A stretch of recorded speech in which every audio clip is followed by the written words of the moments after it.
Welcome to the second edition of Le Rundown Live. Today on the show we'll have Antoine Jolicoeur Desroches, and last we spoke to him was at Ironman Mont Tremblant, which won't be happening this year, so it'll be interesting to get his take on the upcoming triathlon season or what he'll be doing for the meantime. But yeah, we had a nice little chat, so I look forward to sharing with you, and I hope you enjoy it. Take care. Welcome to Le Rundown. I'm your host, Justin Pugliese, and today we're going to have on Antoine Jolicoeur, triathlete, and he was actually on the show last year. Was it right near the 70.3, or was it for the full? I can't recall. It was last summer, for the full. Okay, nice. And how have things gone for you since then? I haven't done much since then. Since I think we talked just before the race. I think the day before, Right. The race didn't go too well, and then after that I decided to do Ironman Chattanooga, which didn't go too well. Like I broke my handlebars on the race, so that was my last race of the last season. Yeah. Okay. And what were your key takeaways from that? I know you usually analyze your season and stuff and look back on how you could improve, and what were some key takeaways from last year for you? Yeah, definitely from Ironman Tremblant. The big one was I completely blew out on the run. I had to walk almost I think it was 10 or 15K. I was just walking or sometimes jogging, walking, and then I think 3K from the finish line. I fainted and I barely made it to the finish line. So I think it's just about managing my energy level, being smarter. Because every time I race in Mont Tremblant, I race with the best guys, like Sanders and Cody Bills. Yeah. They're beasts on the bike. So every time I'm trying to follow them on the bike, which is, I think it's good to try it, but sometimes you pay the price on the run, and that's what I did this year. So I think you need to be smarter, especially for 70.3, you can make some mistakes or take some chances, and you're gonna be okay on the run. But for a full, I feel like if you take too much chances on the bike, if you slow down a little bit on the marathon, then you can really, really slow down and lose maybe I lost 1 hour on the run because of that error. So yeah. I think I like that way of racing, to really push myself to the absolute limit. But sometimes it's you pay the price and you're gonna suffer for a long time. But for sure, it was a good lesson to learn, and I would never have learned that lesson if I didn't go through that. So I think it was good to go through that and to learn how to better manage my energy level. Also, right now I'm looking a lot into how I can be more efficient into my how I use fuel. So being able. Lately, I haven't been using my power meter on the bike because it wasn't working, and I was just I'm just gonna go by feel and just check with the speed. But the more, and right now I'm doing a master in sports science, and that's what I'm looking at a lot more. What's the specific power that you can push that's gonna allow you to keep your glycogen level for the marathon. And right now, what I was doing in my Ironman, the first half of the first 90K on the bike, I was going completely depleting my glycogen level. So there was no more for the second half of the bike, and definitely not anymore for the marathon. And that's when you need your glycogen level. So I think you can calculate a lot. You've got the fat max, which is you've got a specific intensity on the bike of power where you burn the most fat, and if you go a little bit more than that, that's when you start using too much carbs, and that's what you burn your glycogen level. So for me, I tested it on myself at the lab where I work out, and for me it's 240 watts is my peak, which is where most of my energy level comes from fat and not that much from glucose or for glycogen. So if I can improve myself to be able to make it more to 260 watts, then I can raise my Ironman at maybe 260 to 70 watts, and then I can actually run a full marathon with like full glycogen level in my body. So I think it's like you've got that curve, you need to improve it, and that takes a lot of time. That takes a lot of patience. That takes a lot of. I think there's a big like trend with all the low fat, low carb diet. I'm not a proponent on that. I prefer a lot to do some low intensity, maybe some workout like fasted workouts, or a lot of right now what I'm doing, especially like right now we don't have any races planned soon, so I do a lot of my training at that zone, at that 240 watt zone, so that hopefully I can improve and be able to increase my fat max zone to maybe 250 and then to 260, so that my fat max zone becomes a lot closer to my Ironman watts. And that's a lot of athletes. There's a guy who's really popular, Dr. Plus, who works with a few athletes like Terenzo Bozzone. And I think that's what they do. They do a lot. And I'm pretty sure, like, with the amount of work and the talent of Bozzone, I'm pretty sure that his fat max must be around 290 or maybe 300 watts. And that's like the optimal that you want to be if you want to be able to compete at a high level at Ironman. You need to be able to start the marathon and still have some glycogen in your legs, because you can't just start the marathon with like no glycogen and try to consume gels throughout the run. Like it's on the bike, it's okay. You can consume like maybe 90 grams of glucose, but on the run, there's no way, especially in warm races like Kona. Oh yeah. That's why I think like people who perform well are people who are really smart, like Patrick Lang or Frodeno. I'm pretty sure they know all exactly like how many grams they burn. And Sebastian Kinley right now, if you see like his video, what they do a lot of this type of training, a low intensity or low carb, like low carb training. So like they're gonna start maybe the workout in the morning without eating a breakfast, and maybe not eat for the first 2-3 hours, and then for the last 2-3 hours they're gonna eat a little bit. And I think without changing your overall diet, your overall lifestyle, because I think for an athlete like us, carbs are what's the most important. You can still become better at like burning fat. So that's a long answer, but I think that's what I've learned from all of that. You're studying it too, which is like even more interesting. Like you're a high-end athlete and you're trying to make self-improvements, but at the same time you're studying this theory as well. And I'm sure like it allows you to do like some test, like you're your own guinea pig kind of thing, you know? Because I always thought like the way to become better was to work harder than anyone else. But I think the more you realize that everybody works so damn hard, like you see Sanders, how much he works hard, or any other athletes, they all work like 30 plus hours or super intense stuff. So there's no way of helping the other ones.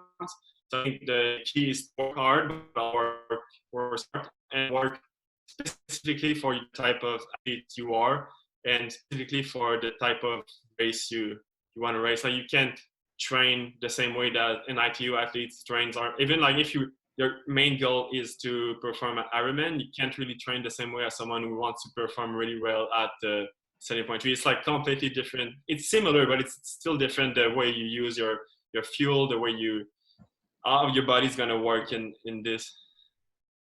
What would you say, like with what you just said, what would be like a good base for, like, let's say an Ironman race? Like how should your day look in terms of nutrition so you can, come out ahead like on the run, let's say, because like I was in You mean for training?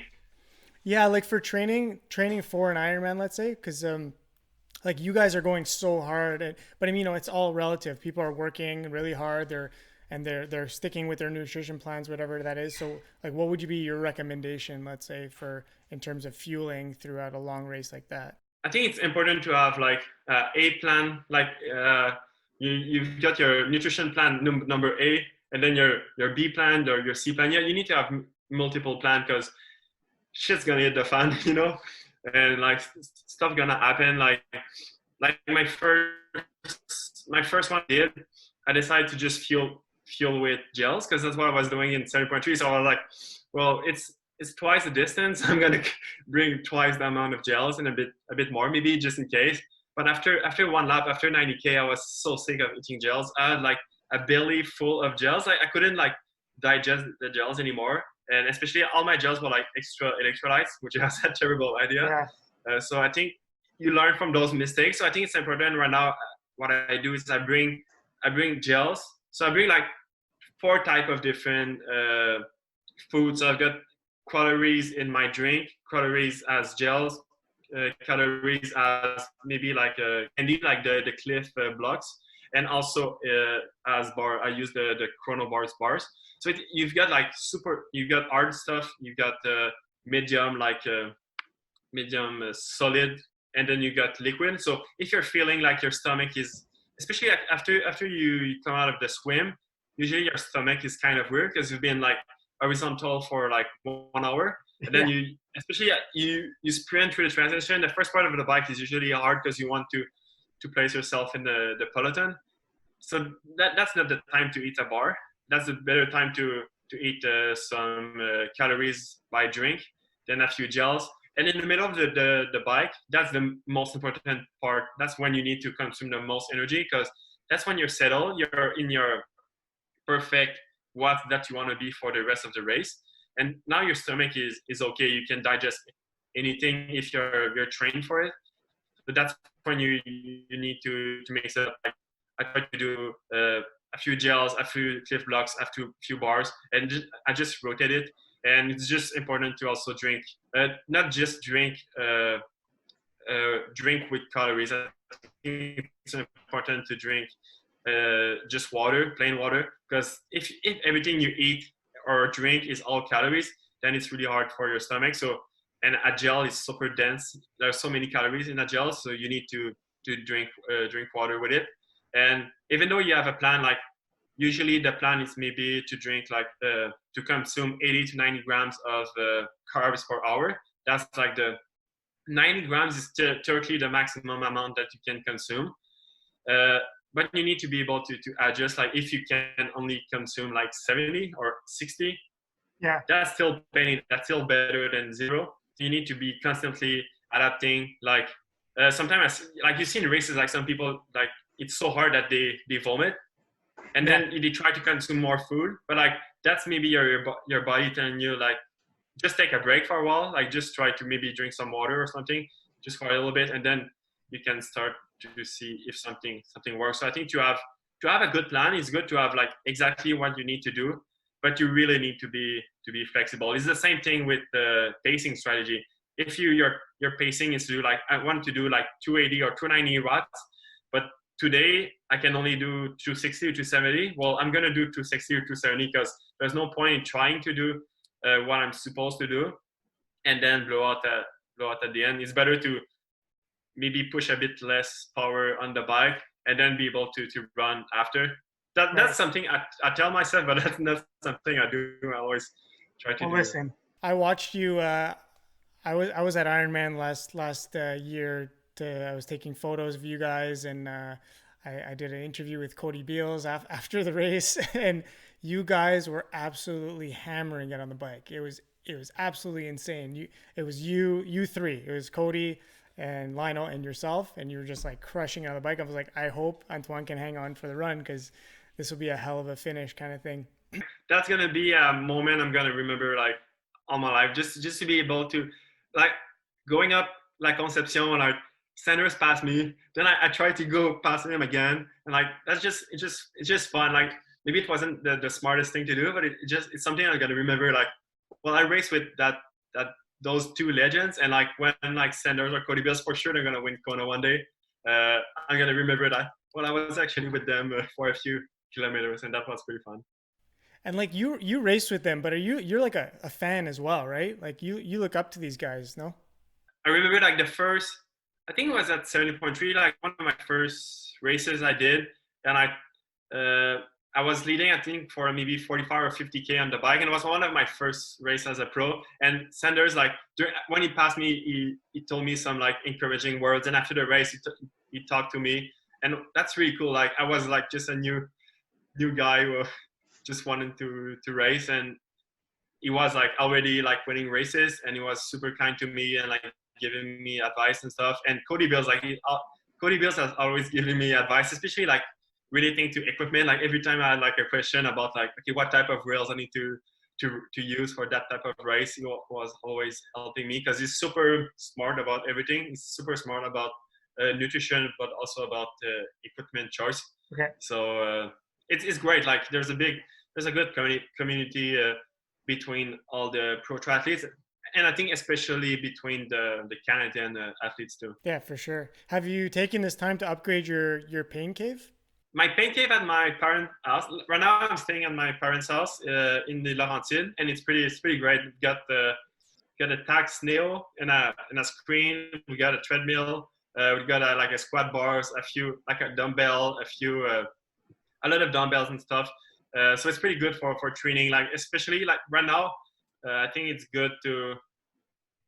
I think it's better to even though we can still like ride outside alone, I still think it's better to ride inside because you don't want to be the guy who crashes his bike and goes in the hospital with all the people who are actually really sick of like COVID-19, and you're the guy who just broke his collarbone because I was going too fast on the bike. So I think I try to prefer going on Zwift, and if I go take my bike outside, I always do like the same. There's a like 1 kilometer from my house. There's like a cul-de-sac, so I do lots of hill reps on my mountain bike. So it's dirt road. There's no cars, so I think it's a lot safer than going like everywhere on the bike. Especially right now, like the roads are pretty like dirty. That's not the time to crash your bike and then go to the hospital. And also that's when you risk of getting sick. So I still prefer to be. And Zwift is pretty cool right now. I kind of enjoy it. I like to do some challenge, some com races and stuff like that. So it's a good thing. Like it's super quick, super efficient.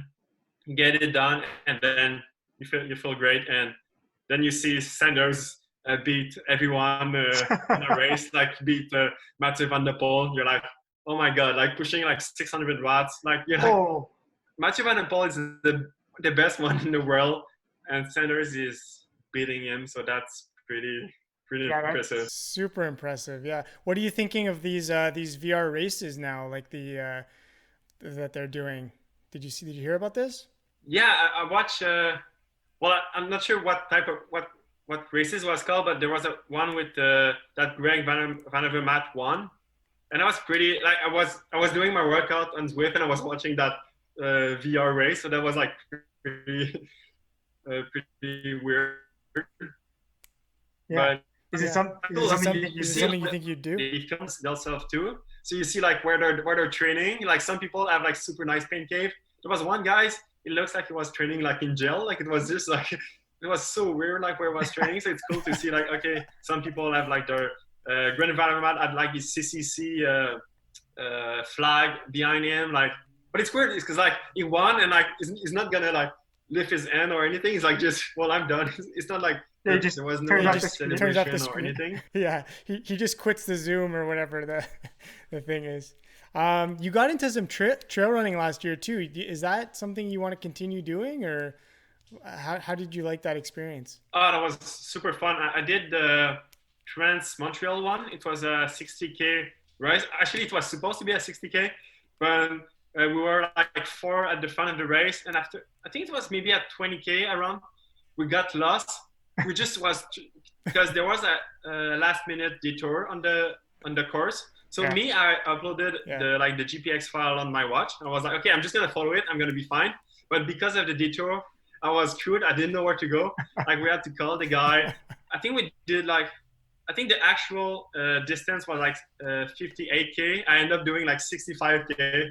Oh man, it was super fun. It's so nice, especially like I was like we started near down the Bellevue in Montreal. So I'm running to some places like I used to swim in Point Claire. I was used to running there. Also used to swim in DDO. So I knew a few places, and there's some places that I've never run there. So it's like it's a race, but it's also super cool. Like for the first like 40K, we're just chatting, and then it's like put your headphones in and try to go fast because the last 20K are brutal, especially like because it's a road race. Right. It's so hard on Right. the quads. Like after that, like when I went back on my car, I couldn't get out of the car. Like my quads were just not moving anymore. It was pretty painful, but it was pretty fun too. Cool. So do you think you'll do more of that, or do you kind of got a Yeah, I'd taste love to. and Like, but more. If I do another one, it will be more in trails. Like I think that one was fun because it was close by. But I would like to do one like maybe a 60K, or I think right now the max would be maybe like 50 miles or 80K, but more on trails, like with some elevation gain. Like today, I just went and did like 24K. I went up like three ski mountains. Was super nice. Like I like to mix it up. I like to explore where I live. So to do another race like that, like I train most of the time in trails because it's fun, but also it's good for like injury prevention. I think it's better than running on the roads. right? So yeah, I would like to do another one. Awesome. Do you how did your race season look before COVID? And like, what races are still there for you to take if things get back to normal? Yeah, I was supposed to do. I was like every year I used to race in Texas, which is I think it was like maybe this weekend or next. Was supposed to be this weekend or next weekend, but I wasn't this year. I wasn't actually planning on doing it because I wasn't feeling actually like really fit on the run at that point of the year. So I was planning on racing in May 17 in Chattanooga for the half. Then I was supposed to do Ironman, the new one in Tulsa in Oklahoma. Okay. And then I Okay. was supposed to do half Tremblant, full Tremblant. Oh, wait, and before I was supposed to do in between, I was supposed to do Canadaman, which was super exciting. So I hope it's gonna happen this year, like maybe later in the summer, because that sounds like such a fun event. Yeah. And also like talking Yeah. about trail running, I think it's so nice that it includes some trail running in the race, especially at the end of the on the race when you're so dead tired. Like Yeah. that's gonna be like Yeah. such a big challenge. And I think it's nice because I feel like it's the same for someone who races. Like I haven't done that many Ironman, but for someone who races Ironman after Ironman like every single year, it's it's similar to someone who races a lot of marathon. You're like, okay, I need to beat that time, and it's always the same. It's always in your head, like, okay, that time I need to beat. But for Canada, Yeah. man, it's like at least Yeah. 1 hour longer than what you usually do. So it's like screw that time. You just push as fast as you can for a really long time, and so there's no like time you need to beat. You just like try to beat the fill or try to beat yourself and try to finish it because just finishing it is a big challenge. I think. Yeah. Yeah, for sure. It's yeah, you're right. It's good to do something different to kind of get your mind out of it, out of that like, the same times, the same paces, the same everything. Like I feel like even last year I did some trail running. I did the Harricana 28, and it was like really nice to just switch it up and just like go on feel and try and hammer as best you can and see what happens, without having these like expectations on it. I also think that doing other stuff, like it can also be like doing other shorter stuff too, like either longer or shorter or completely different stuff. It just changes the way you usually race or the way you think about training or racing. Like if you do like after doing the 60K race, it's like now I used to be so worried or so like nervous about doing a marathon in an Ironman, but now I'm like, well, I did a 60K, so I know I can go longer than that. Or the same way, like you can do like a super sprint triathlon or a sprint triathlon if you usually do Ironman races, and then you're like, wow, it's super fast. So I'm able to actually go so much like harder and so much faster than what I think I'm able to do. So it just changes your whole perspective. So if you're like a triathlete, to do a trail running or trail running race or to do a much shorter race, I think it's a big thing that it can really help you like push forward, and you push your limits in a other way, whether it's a uh, longer distance, longer time, or actually like going so much like harder, like you can like beat your peak VO2 max or your peak heart rate and stuff like that. So you're like, wow, I can actually go much faster than what I'm uh, what I think what I thought I was able to do. Now you're like, I've got another limit I can actually reach. Which is really cool. How are you staying motivated during this time? Like, you're at home at your parents now. It's like, how do you find the motivation to train and stay in shape for when things get back to normal? Yeah, I think for me it's more. For me, it will be the opposite. Like, if I couldn't train, that will be horrible for me. Like, I need to train to be able to feel good. Like, to just be able to sleep at night. If I don't train, like, I can't sleep well. So just being able to train is great. To push my body, I think it's good mentally. Just with all the situation that's like, it's pretty stressful. Like it's all around the world. It's like pretty crazy for our health, also for like economic reasons too. So it's like being able to like just for that 90 minutes or for that 2 hour, I'm just gonna focus on pushing watts or running fast or just doing nothing, like running and thinking about nothing. That's just great. It's the best thing. Like it's sort of like my meditation. Like I try to meditate. I'm not good at it. So I think for me, but I feel much better like just trail running and don't think about anything else. I don't look at my watch. I don't look at my pace. I just like push myself. So right now, the way I train, it's a lot like I'm training a lot, like a lot of volume, a lot of intensity. But I train like I'm in the off season. It's like there's no goals close by. So if I'm running, I'm gonna do like some fartlek stuff. So there's not gonna be like if that hill is 3 minutes, I'm gonna do 3 minutes repeats. If that hill is like 7 minutes, I'm gonna do 7 minute repeats. It's not like okay, today I have planned to do 5 times 4 minutes, so I'm gonna stop halfway through the hill or look at my watch. It's just like if I'm on my bike, I'm on Zwift, I see a hill, I'm gonna go fast up that hill. So the interval of like hard stuff is gonna change between each interval. So it's a lot of fartlek stuff for like either biking, running, and also lately I've been doing a lot more strength training than I used to, just Okay. because I felt like it. I feel like you know it's a weird feeling like after sometimes if you do like a long training, like if you do like 3 hours on the trainer, you feel good, but you feel kind of drained after it. Yeah. Yeah. But after doing some like just pushing weights, after like either it's like 45 minutes or 2 hours, you feel more energized after it than before. So since there are not like any races like planned soon, I just do that because I love it. And also like today I did a nice loop that I really like to do, and I was like running with ski poles on it. So I was like going up ski mountains doing intervals with my ski poles. I was pushing also my upper body. So it's Yeah. not something that I would normally do in triathlon season, but right now it's like that's gonna be a good workout. It's both like cardio, it's both like muscular.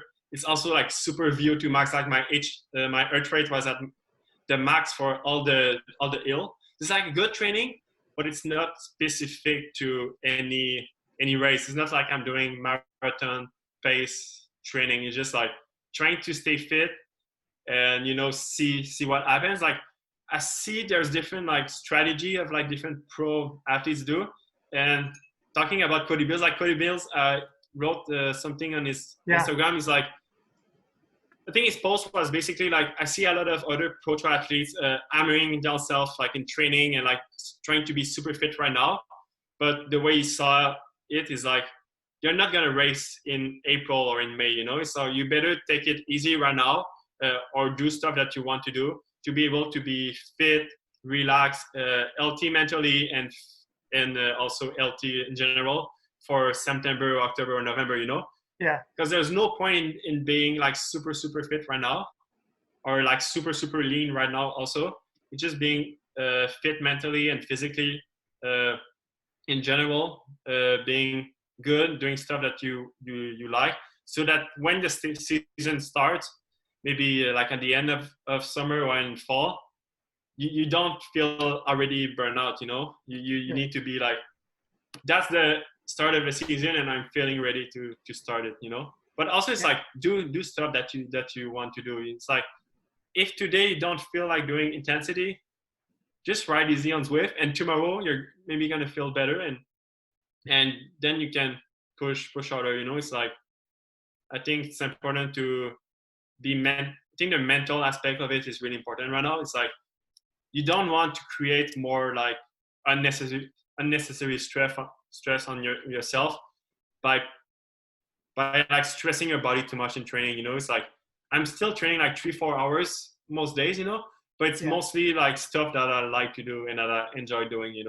Yeah, exactly. There's no stress right now to be able to perform for a specific race, like you said. So yeah, I saw Cody Beal's post too, and it was like really interesting to see that from him. And he's already a guy that trains probably less than than a lot of guys, but like he focuses on his intensity. And yeah, he's like you said, take a break. Now's the time to rest up and get your mind right, and because it's a grind. It's a grind preparing for these races. Are you still keeping up? Are you still keeping up with the podcast?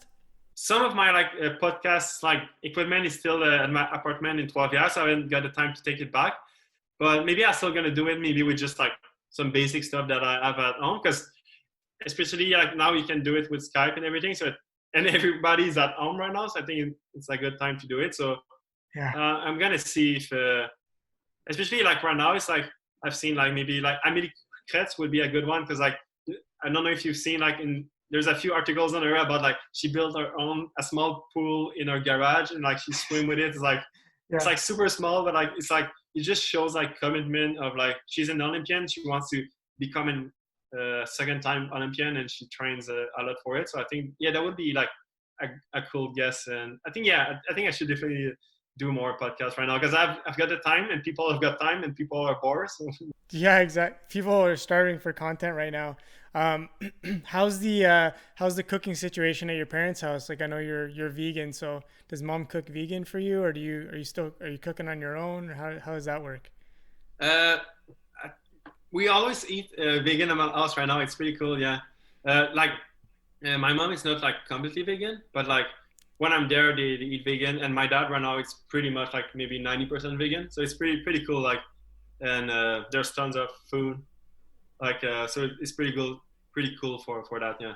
Amazing. So she's keeping you well fueled. I went to go pick up stuff at my mom's place yesterday. Yeah, homemade cooking is always the best. Yeah. Yeah, for sure. How do you And I, think? we're probably gonna do like also like grow some food, like roots, grow some lettuce and stuff like that right now in the summer. So that's gonna be good, like to have like fresh food, and we don't actually need to go to supermarkets to get it. So I think that's gonna be a cool thing to do. It's fun, it's healthy, and it just mentally also to grow stuff like, and you feel proud of like, okay, I grow that tomato. That's gonna Yeah, be a cool thing to do. Yeah.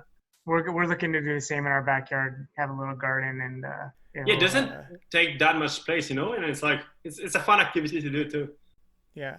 What happened with your schooling now? Is everything online or how's that uh, how's that going? Yeah, right now I'm doing a master, so I don't have actually like a class that I usually like go every week. It's more like I do like in the past few weeks I did like a pilot study, so only like with true subjects. So I did all the testing, and now I'm just like analyzing the data and like creating the article for it. So I can do all of that by home, and I can still like I can chat with my teacher by like messenger. So that's pretty cool. Like it's super like available. So I Awesome. think for now it's going to be good for the end of the session and for summer. But it's just like hopefully like I'm supposed to start my real study in the fall. So I need to make sure like hopefully like for need to do your ethical submission like to accept the study. So hopefully like everything's gonna be okay before I can do that. So that it's not like need to wait like another like 3 months or 6 months before I can actually start the study. But I think it's gonna be pretty cool. Like I don't have I can still do a lot of work. I can still do like literature review from my house. So it keeps me pretty occupied. So that's good too. For sure. What's one thing you miss the most since we go into this quarantine? Swimming. Yeah, right. I miss swimming. I don't I know. know. It's like it's. I can't wait for my from legs to be unfrozen. Like I just got the new wetsuit No, like nice. 10 minutes ago. I just want to like start cutting the ice on the lake and just start swimming just around, or like maybe like make a fire next to the lake so like I can swim a little bit, get frozen, and then warm Yeah, myself outside, and then repeat until like I just can't move my toes or my fingers. yeah. You got to learn those breathing techniques so you can go. Yeah, it's the it's swimming and also the Wim Hof techniques at the same time. So Yeah, you've got like twice the health benefits. Yeah. amazing. Well, thanks so much, Antoine, for joining us today. I really appreciate it. I love the color of your room. It's really awesome. That green is it really stands out. And hopefully we get to chat Go again. Fab said a comment about like I think I could do like maybe you know when they I could like maybe change it with the after you do the edit of the video you can change it so it's like I'm in Hawaii or something maybe that would be pretty Yeah, cool. yeah, exactly. Well, that'd be a much better place to be right now. But yeah, thanks again for joining us today, and really appreciate it, and hope you're staying safe and be well. Yeah, you too. Yes, that's safe. And thanks for doing that. It's pretty cool to do some of those stuff. So it keeps people entertained and helps people to stay inside. For sure. That's all for now, guys. Gotta run. Bye. See ya.